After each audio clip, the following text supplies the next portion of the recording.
அதிகாரம் 7.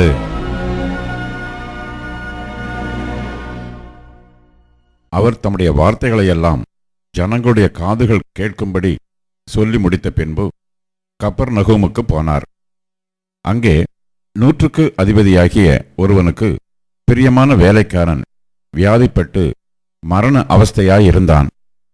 அவன் இயேசுவை குறித்து கேள்விப்பட்டபோது அவர் வந்து தன் வேலைக்காரனை குணமாக்க வேண்டுமென்று அவரை வேண்டிக் கொள்ளும்படி யூதருடைய மூப்பரை அவரிடத்தில் அனுப்பினான். அவர்கள் இயேசுவினிடத்தில் வந்து அவரை கருத்தாய் வேண்டிக் கொண்டு, நீர் இந்த தயவு செய்கிறதற்கு அவன் பாத்திரனாய் இருக்கிறான். அவன் நம்முடைய ஜனத்தை நேசிக்கிறான். நமக்கு ஒரு ஜெப ஆலயத்தையும் கட்டினான் என்றார்கள். அப்பொழுது இயேசு அவர்களுடனே கூட போனார்.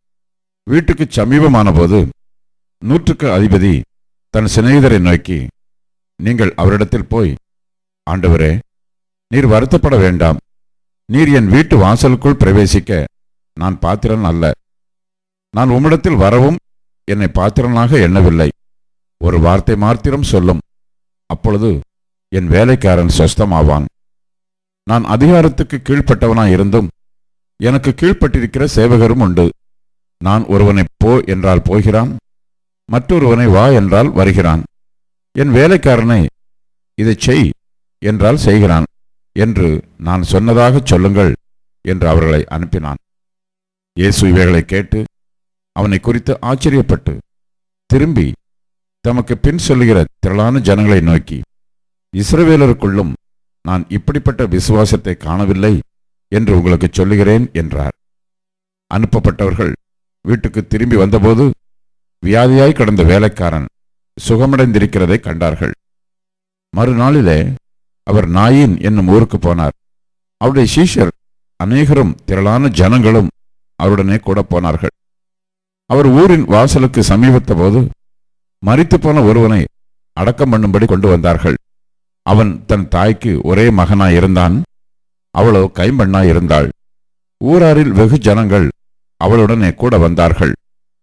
கர்த்தர் அவளை பார்த்து அவள் மேல் மனதுருகி, அழாதே என்று சொல்லி கிட்ட வந்து பாடையை தொட்டார். அதை சுமந்தவர்கள் நின்றார்கள். அப்பொழுது அவர், வாலிபனே, எழுந்திரு என்று உனக்கு சொல்லுகிறேன் என்றார். மரித்தவன் எழுந்து உட்கார்ந்து பேசத் தொடங்கினான். அவனை அவன் தாயினிடத்தில் ஒப்புவித்தார். எல்லாரும் பயமடைந்து, மகா தீர்க்கதரிசியானவர் நமக்குள்ளே தோன்றியிருக்கிறார் என்றும் தேவன் தமது ஜனங்களை சந்தித்தார் என்றும் சொல்லி தேவனை மகிமைப்படுத்தினார்கள். இந்த செய்தி யூதேயா தேசம் முழுவதிலும் சுற்றியிருக்கிற திசைகள் யாவற்றிலும் பிரசித்தமாயிற்று. இவைகளையெல்லாம் யோவானுடைய சீஷர்கள் அவனுக்கு அறிவித்தார்கள். அப்பொழுது யோவான் தன் சீஷரில் 2 பேரை அழைத்து, நீங்கள் இயேசுவினிடத்திற்கு போய், வருகிறவர் நீர்தானா, அல்லது வேறொருவர் வர காத்திருக்க வேண்டுமா என்று கேளுங்கள் என்று சொல்லி அனுப்பினான்.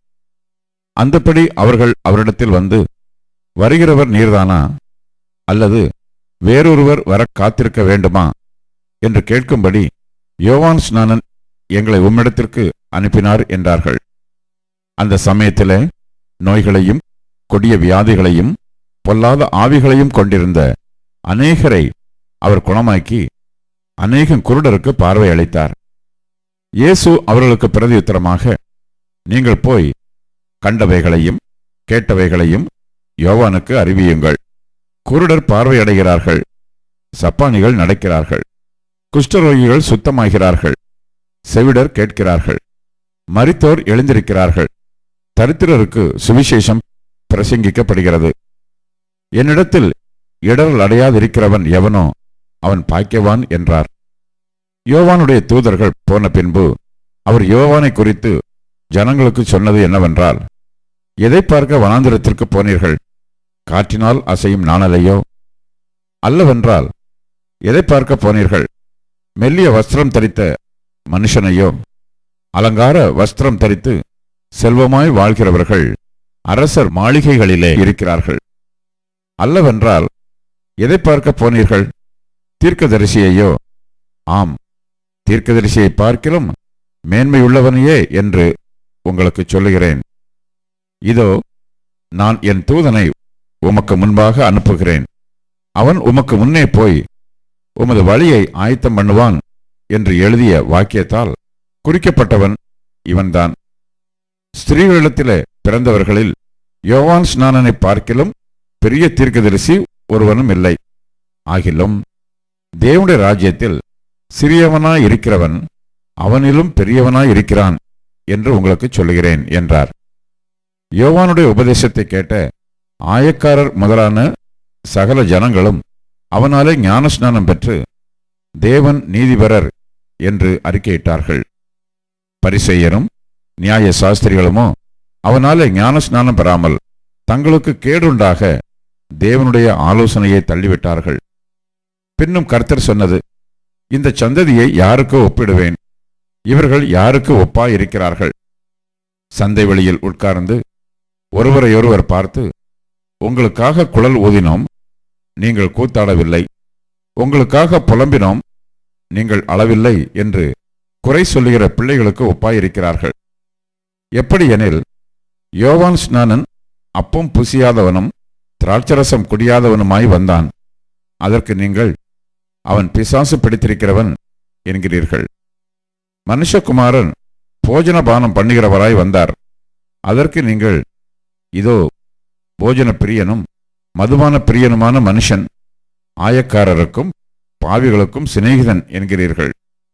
ஆனாலும் ஞானமானது அதன் பிள்ளைகள் எல்லாராலும் நீதியுள்ளது என்று ஒப்புக்கொள்ளப்படும் என்றார். பரிசேயரில் ஒருவன் தன்னுடனே போஜனம் பண்ண வேண்டும் என்று அவரை வேண்டிக் கொண்டான். அவர் அந்த பரிசேயனுடைய வீட்டில் பிரவேசித்து பந்தி இருந்தார்.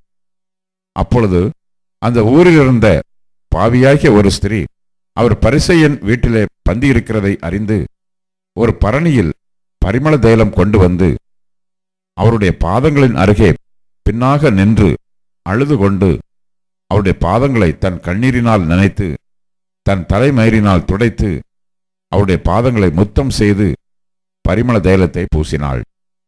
அவரை அழைத்த பரிசேயன் அதை கண்டபோது, இவர் தீர்க்கதரிசியாய் இருந்தால் தம்மை தொடுகிற ஸ்திரீ இன்னாள் என்றும் இப்படிப்பட்டவள் என்றும் அறிந்திருப்பார். இவள் பாவியாய் இருக்கிறாளே என்று தனக்குள்ளே சொல்லிக் கொண்டான்.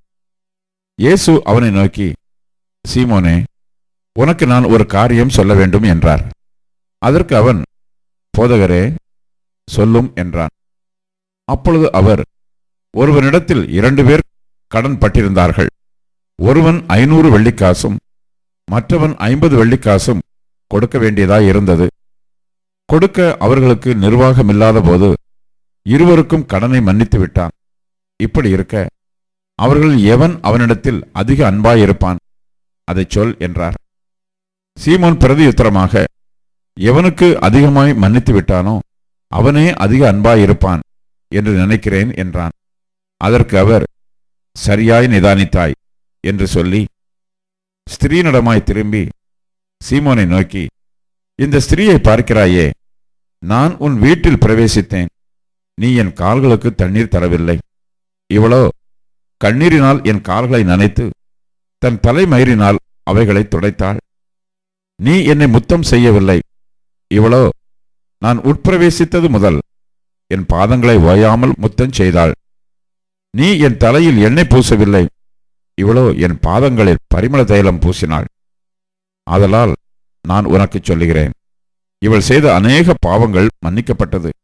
இவள் மிகவும் அன்பு கூர்ந்தாளே, எவனுக்கு கொஞ்சம் மன்னிக்கப்படுகிறதோ அவன் கொஞ்சமாய் அன்பு கூறுவான் என்று சொல்லி அவளை நோக்கி, உன் பாவங்கள் மன்னிக்கப்பட்டது என்றார்.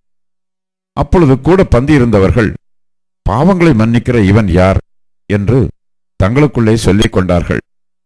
அவர் ஸ்திரீயை நோக்கி, உன் விசுவாசம் உன்னை ரட்சித்தது, சமாதானத்தோடே போ என்றார்.